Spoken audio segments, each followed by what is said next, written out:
Pinakamaganda eh. Kasi hindi niya nakita yung picture na to. Saka na sa gilid, huwag kang pupunta sa harap. Stoy, ano ba na? Bakit ka naka-bathing suit? Sumali ka beauty contest? Oo. Beauty contest? Nanalo ka? Sa palagay mo papasok ng semi-finals to. Tinanong mo pa, talagang tinanong mo pa talaga kung nanalo. Sana tinanong muna kung sumemay ako. Meron pa ako isa. Tama. Ipakita! Wala yan kahapon.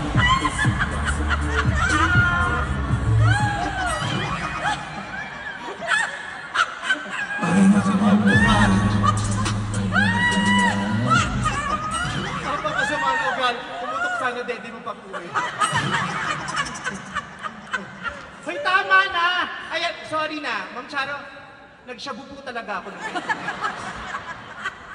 naligaw ako sa landasan, pero 2 weeks lang, nakabawi ako agad. Charismatic din ako. Nakabawi ka ng lagay lang na namin, yan. kaya nang nasunog yung point, di na ako doon diretso. Nakabawi ka pa ng lagay na yan, ha? Ayaw ko talaga tumigil. Sige, sige. Okay na. Wala na ako ipapakita. Talagang ipinamumukha mo sa lahat ng mga tao na wala akong kakwenta-kwentang bahagi ng pamilya.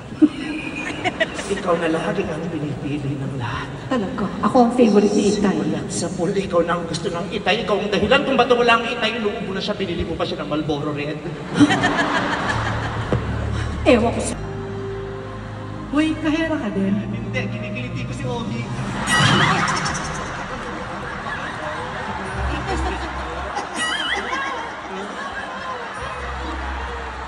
Sige! Ikaw nang magaling. Lalayas na ako sa pamamahay na ito. Ano yan? Ba't nakaliyad ka pa? Bakit? May maleta ako. Lalayas ako. Hindi ako magpapaiwan sa bulok na bahay na to. Lalayas din ako. Si Ogie na naman yan. Gago maleta to, syempre may maleta. Oh, naiwan ko si Ogie! Siya ko kailangan ito pinaalala ni Regine. Akala ko. Ako nakakita ko. Grabe siya! Hindi makita magantihan yung asawa mong gamitin. Abang ko sa showtime talagang bababuyin namin ang katauhan ng Joe. Nabugbog sarado naman. Sige na nga, bati na tayo.